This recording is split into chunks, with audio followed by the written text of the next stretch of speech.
I'm Joe Harper, and this is Melody Harper. I'm the co-founder of LuckiestDogAlive.com, and what we do is we try and bring out the positive side of rescue, foster, and adopting, and just like showing the dogs from their start and making them adoptable videos without using the whole depressing kind of thing, but more upbeat, like Jack Johnson music with it, and just showing people, hey, it's fun to adopt, it's fun to go through this process of rescuing, and it's actually a heart changer for a lot of different things. And what I tend to do is like I come down and I'll take out dogs that people say can't get adopted. They look at them and they're like, no, there's no possibility. This dog is shut down, this dog is this dog is that.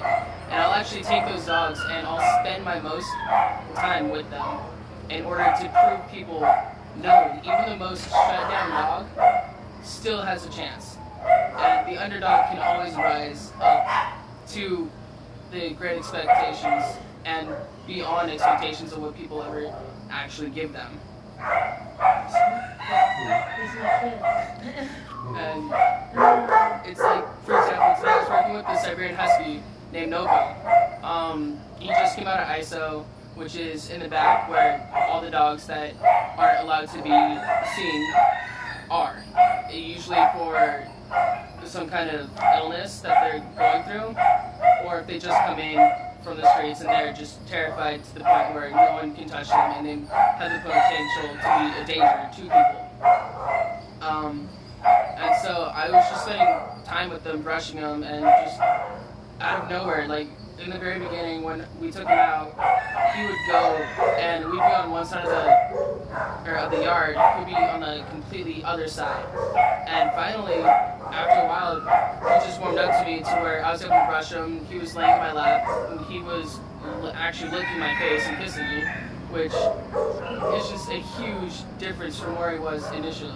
Luckiest Dog Alive, and we created it to promote fostering and just for a place to go to see the videos that were positive, no sad music, just and we post after. We call them a lucky dog once we don't put the videos that we do here for the shelter, they go on to Pet Finder and our San Pedro.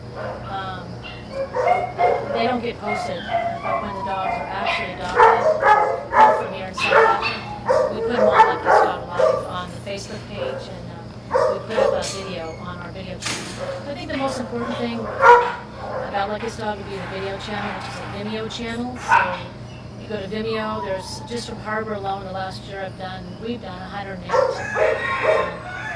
And a friend of ours that's temporarily in Korea, her name's Caitlin, she does the videos with us as well. And there's only been about 2 out of 108 that haven't been adopted. So the videos are, fully rendered. They have music. They're not misleading. We do the kennel walk.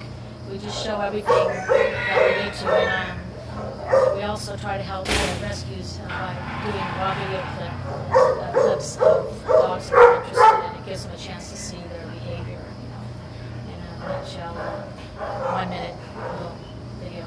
He was my foster son, first of all, and he only connected with dogs as a child.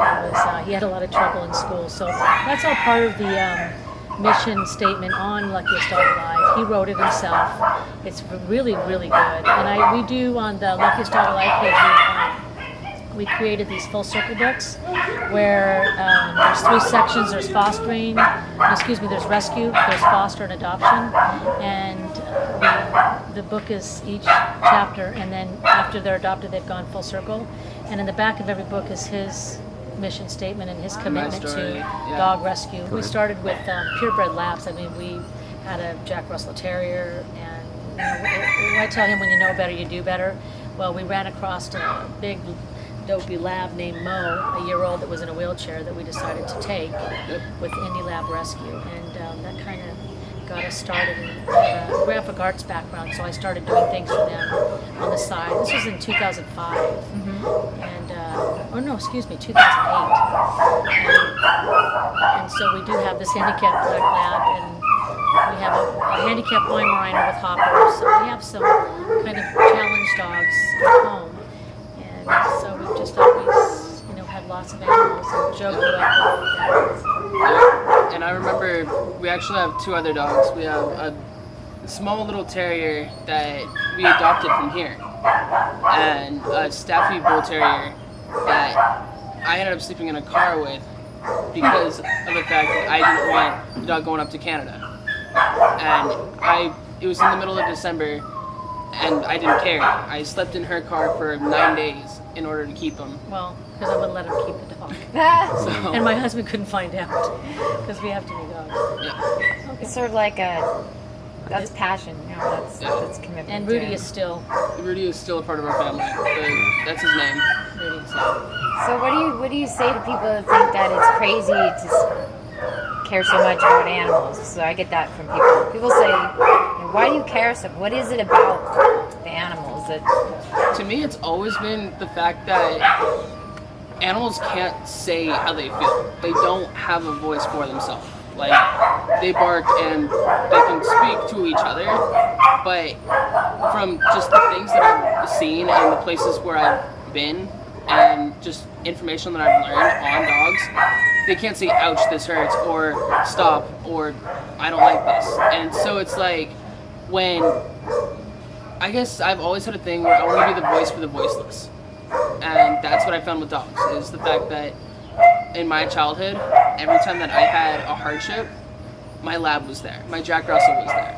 And just the fact that they didn't give up on me, I don't want to give up on dogs. So. That's awesome. That's great. Are any of your friends starting to come around and get involved? Or? My girlfriend actually is really getting involved, and I'm really surprised in how she really is, because she went from having a purebred dog to now she has a lab, and now she's actually working with me here and going on transports and just when we go and transport a dog from the rescue to a foster home, she actually loves going with us and wants to go with us, and actually is always asking me, when can I go with you? How can I help? What can I be a part of? So. Thank you very much. Thank you.